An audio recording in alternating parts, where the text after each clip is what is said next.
बिस्मिल्लाहिर्रहमानिर्रहीम। Dear students, अस्सलाम वालेकुम। आज हम 10th क्लास केमिस्ट्री का मोस्ट इम्पोर्टेंट क्वेश्चन करेंगे। यूनिट नंबर 9 ये वाला क्वेश्चन जो है कि केमिकल इक्विलिब्रियम की हालत बयान करें।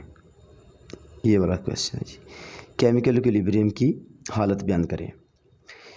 इसका जवाब साथ लिखा हुआ है कि ऐसी हालत जिसमें फॉरवर्ड रिएक्शन और रिवर्स रिएक्शन का रेट बराबर हो जाए और रिएक्शन करने वाले मिक्सचर के अज्जा की मकदार कांस्टेंट रहे, तो ये हालत केमिकल इक्विलिब्रियम की हालत कहलाती है।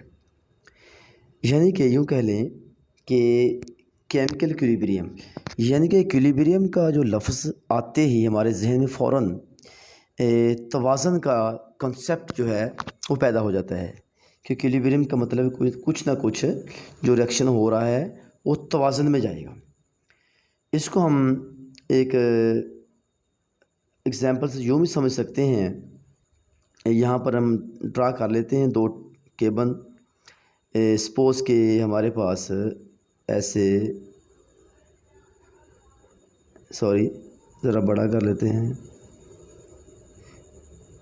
ये ए को हम ए का नाम देते हैं, ए को दूसरे को बी का नाम दे दिया। सपोज़ ए में कुछ जो हैं वो बॉल्स पड़ी हैं। इधर 1 2 3 4 5 6 7 8। ए जो केबन है या ए वाला जो डब्बा है, इसमें 9 बॉल्स पड़ी हैं, 8 बॉल्स पड़ी हैं, 8। तो अभी स्टार्ट में तो ये रिएक्शन जो है अभी स्टार्ट नहीं हुआ, तो ए में जो कंस्टेंट है उसकी रेशो है, मकदार है, वो 100% है, क्योंकि अभी रिएक्शन स्टार्ट नहीं हुआ। तो थोड़ी देर में ये रिएक्शन स्टार्ट होने के बाद होता यूँ है कि यहाँ से अगर हम छोटा सा सुराख कर दें तो यहाँ से कुछ जो बॉल्स हैं इस केबन में यानी कि बी में शिफ्ट होना शुरू हो जाती हैं। शुरू में हमने पहले पढ़ा था कि जो फॉरवर्ड रिएक्शन होता है उसकी रफ्तार तेज़ होती है। शुरू में सपोज़ यहाँ पर 8 बॉल्स पड़ी हैं, यहाँ पर सपोज़ कर लें यहाँ पर जो है 5 बॉल्स आ गई, 3 ये और 2 5, और यहाँ से ज़ाहिर बात है जो 5 उधर गई हैं यहाँ से ख़त्म हो गई।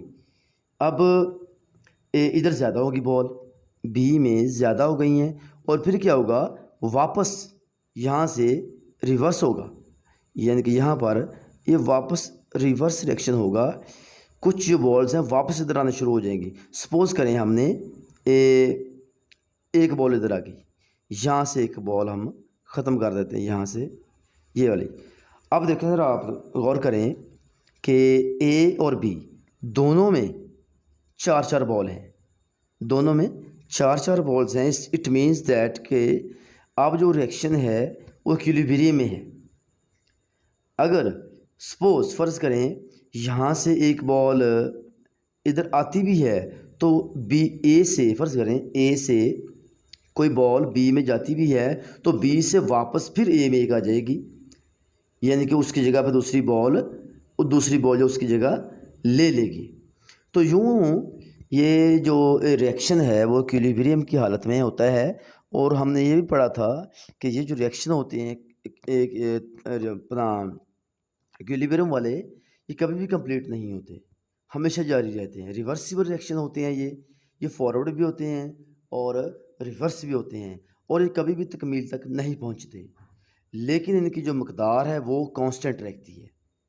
रिएक्शन करने वाले जो अज्जा हैं वो उनकी मकदार कम या ज़्यादा नहीं होती। जैसा कि इस एग्ज़ाम्पल में ए और बी, शुरू में हमारे पास 8 बॉल्स थी, रिएक्शन स्टार्ट हुआ, रिवर्सिबल रिएक्शन हुआ, और ए और बी टोटल बॉल्स जो थी वो 8 ही रही हैं, 8 से 9 या 8 से 7 या 6 नहीं हुई।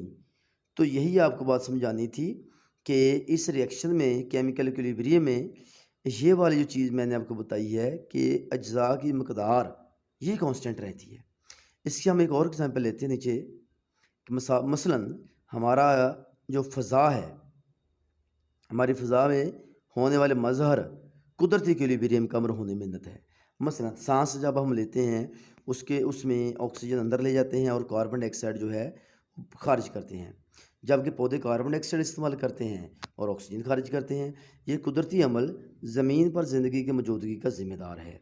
इसके अलावा झील के पानी में गैसेस की कंसनट्रेशन इक्विलिब्रियम के असूल के तहत होती है। ये बड़ी इंपॉर्टेंट पॉइंट है, ये झील वाला इस ध्यान में रखना।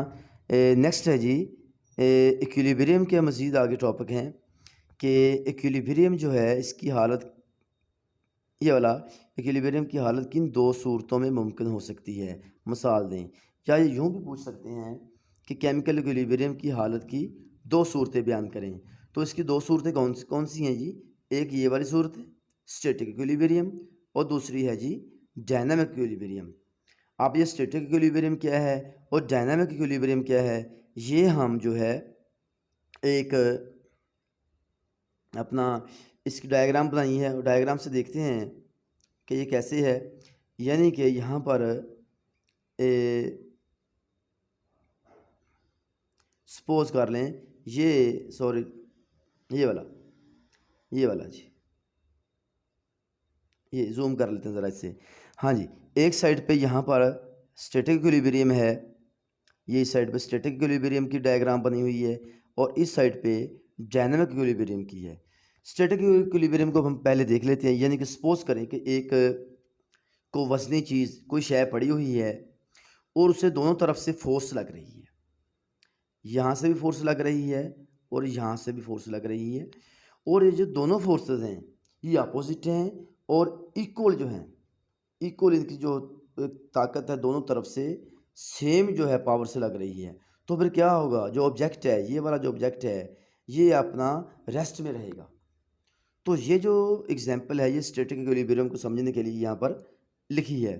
दूसरी तरफ अगर हम डायनामिक इक्विलिब्रियम की बात करें, यहाँ पर ये वाली जो है डायनामिक की बात करते हैं। सपोज हमारे पास एक बीकर है, बीकर में यहाँ तक पानी हमने भर लिया और ऊपर से यहाँ पर ये जो है इसका एंटरिंग पॉइंट है। यहाँ पर हम फ़र्ज़ करें इस बीकर में 5 लीटर पानी है, ये वाला 5 लीटर पानी इसमें डाल दिया और ऊपर जो इसका एक एंटरिंग पॉइंट है वहाँ पर हमने 1 लीटर पानी ऐड किया, 1 लीटर पानी ऐड किया और यहाँ से पानी जो है एग्ज़िट हो रहा है, ये एग्ज़िट पॉइंट है ये वाला। 1 लीटर पानी हमने ऐड किया और 1 लीटर पानी ही बाहर खारिज हो गया। तो नीचे जो उसकी कंसनट्रेशन है पानी की, जो यहाँ पर उसका जो है लेवल है पानी का, वो 5 लीटर ही रहेगा, उसकी मकदार नहीं बदलेगी, उसकी मकदार सेम रहेगी, 5 लीटर का 5 लीटर ही रहेगा। यानी कि rate of entering water is equal to rate of exiting water. यानी कि पानी के एंटर होने की रफ्तार बराबर किसकी है, पानी के बाहर निकलने की मकदार, दोनों बराबर हैं। और ये जो चीज़ है ये डायनामिक इक्विलिब्रियम है, क्योंकि इसमें रिएक्शन स्टॉप नहीं हो रहा, रिएक्शन जारी है और ना ही उसकी जो कंसनट्रेशन है वो कम या ज़्यादा हुई है। पानी 5 लीटर था, 5 लीटर ही रहेगा, पानी 5 लीटर 5 लीटर का 5 लीटर ही है, उसकी कंसनट्रेशन पे कोई फ़र्क नहीं पड़ा। और जबकि जो है उसका रेट दोनों के सेम हो गए हैं। मज़ीद हम इसे समझने की कोशिश करते हैं। यहाँ पर ज़रा देखें, इसकी डेफिनेशन पढ़ते हैं कि स्टैटिक इक्विलिब्रियम की डेफिनेशन क्या है जी। यहाँ पर ये वाली, जब कोई रिएक्शन मज़ीद आगे नहीं बढ़ रहा होता, यहाँ पर जब कोई रिएक्शन मज़ीद आगे नहीं बढ़ रहा होता तो स्टैटिक इक्विलिब्रियम कहलाता है। स्टैटिक इक्विलिब्रियम ज़्यादातर तबई मज़ाहर में रूनमा होता है।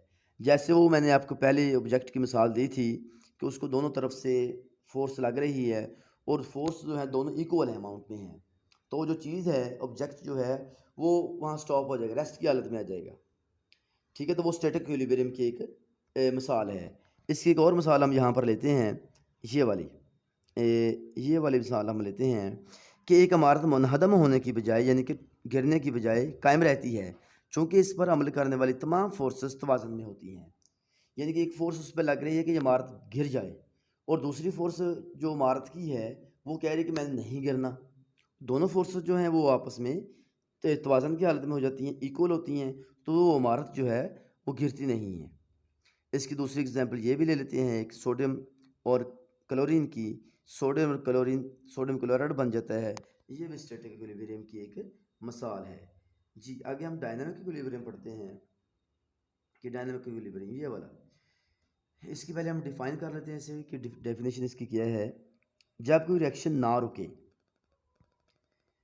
जब कोई रिएक्शन ना रुके और सिर्फ इसके फॉरवर्ड और रिवर्स रिएक्शन का रेट एक दूसरे के बराबर लेकिन मुखालिफ सिमत में हों, तो ये डायनामिक इक्विलिब्रियम की हालत होती है। यानी कि डायनामिक का मतलब है कि रिएक्शन अभी तक जारी है। डायनामिक का मतलब क्या है कि रिएक्शन अभी तक जारी है। सॉरी, ये हम नज़र आगे करते हैं, इसको ऊपर करते हैं। डायनामिक इक्विलिब्रियम की हालत में क्या होता है, फॉरवर्ड रिएक्शन का रेट, यहाँ पर ये वाली जो है इसकी मसावत है एक, कि फॉरवर्ड रिएक्शन का रेट बराबर होता है रिवर्स रिएक्शन का रेट। ये डायनामिक इक्विलिब्रियम के मज़ीद हम इसे यहाँ पर देखते हैं, यहाँ पर कि डायनामिक इक्विलिब्रियम एक मज़ीद इसी से ही कि रेलिवेंट, इसी के रेलिवेंट क्वेश्चन है कि डायनामिक इक्विलिब्रियम की मैक्रोस्कोपिक खसूसियत बयान करें। ये भी अहम सवाल है। डायनामिक इक्विलिब्रियम की मैक्रोस्कोपिक खसूसियत नंबर 1, इस इक्विलिब्रियम को सिर्फ बंद सिस्टम में किया जा सकता है। ये पॉइंट आपने ध्यान में रखना, ये वाला, कि ये जो है डायनामिक इक्विलिब्रियम, इससे हम सिर्फ बंद सिस्टम में ही हासिल कर सकते हैं। नंबर 2, ये वाला दूसरा पॉइंट, इस इक्विलिब्रियम की हालत में फॉरवर्ड और रिवर्स रिएक्शन का रेट बराबर मगर मुखालिफ सिमत में होते हैं। नंबर 3 कि ये वाला पॉइंट, इक्विलिब्रियम की हालत में तमाम अशिया की कंसंट्रेशन कांस्टेंट रहती है, बल्कि तबई ख़वास, रंग, बू, डेंसिटी भी एक जैसे रहते हैं। नंबर 4, ये वाला पॉइंट, इक्विलिब्रियम की हालत को किसी भी तरह हासिल किया जा सकता है, यानी रिएक्शन रिएक्टेंट से शुरू हो या प्रोडक्ट से शुरू हो, कुछ देर बाद इक्विलिब्रियम कायम हो जाता है जी।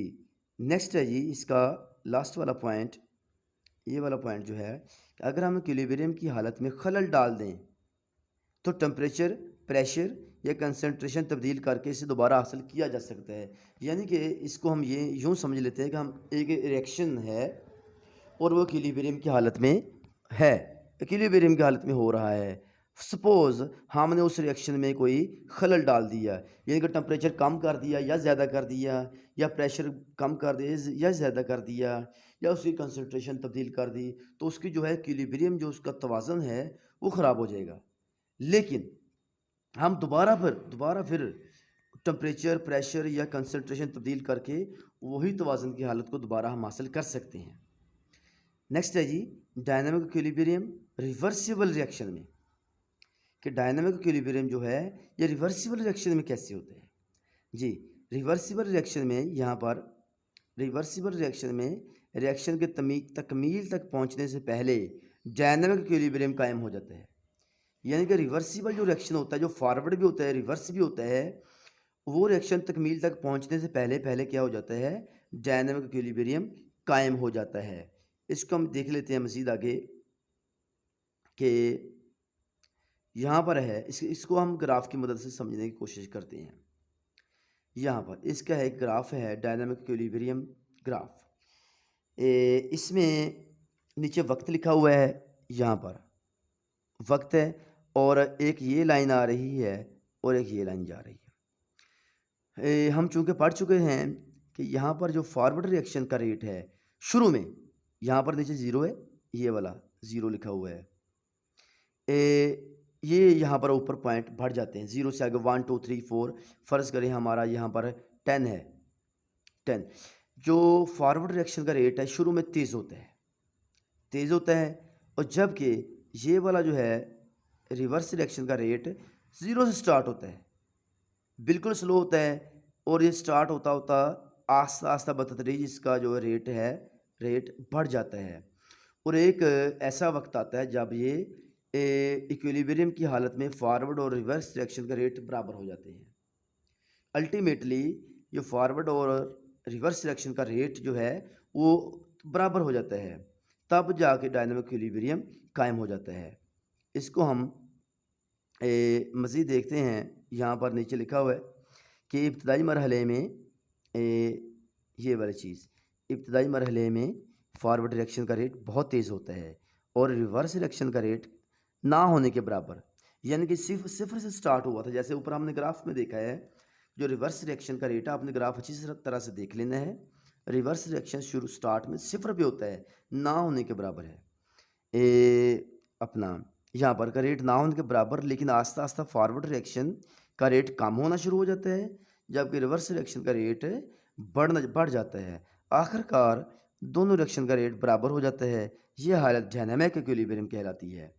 यानी कि इसके नीचे एक मसावात है कि हाइड्रोजन और आयोडीन, और तो जब ये रिएक्शन रिएक्ट करते हैं तो हाइड्रोजन आयोडाइड बनता है। हम जानते हैं कि जो हाइड्रोजन गैस है ये बेरंग होती है और आयोडीन इसका पर्पल कलर होता है। जब ये दोनों रिएक्ट करती हैं तो हाइड्रोजन आयोडाइड बनता है गैस जो है। तो ये गैस जो है हाइड्रोजन आयोडाइड, ये दोबारा फिर बेरंग होती है, यानी कि कलरलेस होती है। ये बड़ा अहम पॉइंट है, नोट करें कि कलर जो है, कलर के हिसाब से अगर हम बात करें तो आयोडीन पर्पल कलर की और हाइड्रोजन बेरंग, यानी कि कलरलेस। तो जो हमारा प्रोडक्ट बना ये वाला यहाँ पर हाइड्रोजन आयोडाइड, ये जो है गैस ही है लेकिन ये कलरलेस है, इसका कोई कलर नहीं होता। यहाँ पर आएँ, जब हाइड्रोजन और आयोडीन के बुखारात के दरमियान रिएक्शन होता है तो इनके कुछ मॉलिक्यूल्स शुरू में बहुत तेज़ी के साथ मिलकर हाइड्रोजन आयोडाइड बनाते हैं। यानी कि यहाँ पर अगर हम देखें तो ये जो रिएक्शन है हमारा आपके सामने मसावात, ये वाली जो है, ये वाली मसावात हाइड्रोजन और आयोडीन शुरू में जब मिली हैं तो बड़ी तेज़ी से हाइड्रोजन आयोडाइड बन गए गैस में। इस वक्त कुछ हाइड्रोजन आयोडाइड के मॉलिक्यूल्स टूट कर फिर क्या होता है, यहाँ पर इसके जो मॉलिक्यूल्स हैं टूट जाते हैं, टूट कर दोबारा हाइड्रोजन, ये वाला हाइड्रोजन और आयोडीन गैस में तब्दील हो जाते हैं। यानी कि जैसा कि यहाँ पर लिखा है ये वाली मसावात कि हाइड्रोजन और आयोडीन ये वाली यहाँ पर टूटे हैं, यानी कि ये प्रोडक्ट टूट के हाइड्रोजन और आयोडीन में तब्दील हो गए हैं। यानी कि ये रिवर्सिबल रिएक्शन है। पहले हाइड्रोजन और आयोडीन मिलके इन्होंने बनाया हाइड्रोजन आयोडाइड, यहाँ पर हाइड्रोजन आयोडाइड बना दिया। दोबारा फिर क्या हुआ, ये हाइड्रोजन आयोडाइड टूटा, ब्रेक डाउन हुआ और क्या वापस रिएक्टेंट्स यानी कि हाइड्रोजन और आयोडीन में तब्दील हो गया। यहाँ पर आपको एक और बात बतानी है जो ज़रूरी है कि ये वाला जो रिएक्शन है, यहाँ पर इस रिएक्शन में दो चीज़ें मिली हैं, हाइड्रोजन और आयोडीन, यानी कि कंबाइन हुई हैं।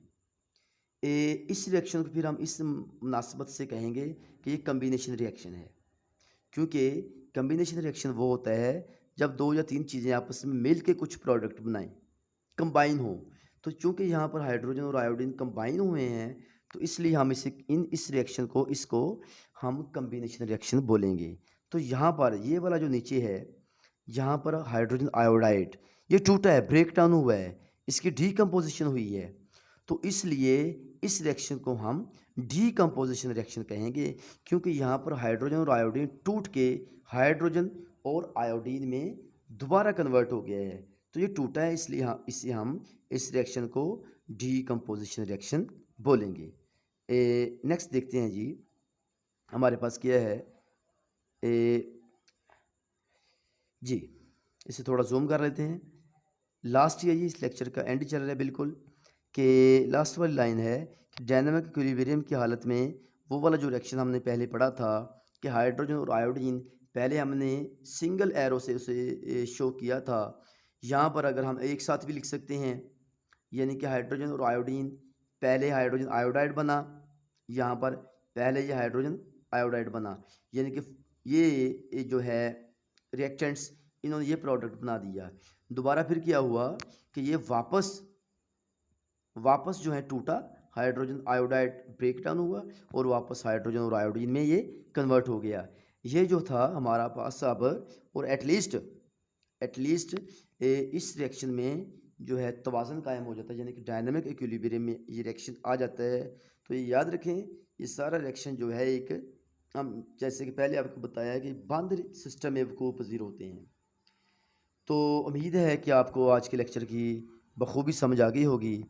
फिर भी अगर आपको किसी भी किस्म का कोई मसला हो, कहीं से कोई चीज़ ना समझ आ रही हो, या आप चाहते हैं कि ये जो नोट्स हैं आपको PDF फॉर्म में मिल जाएं, ये हैंड रिटन नोट्स हैं, स्पेशली जो है उर्दू मीडियम स्टूडेंट्स हैं उनके लिए तैयार किए गए हैं।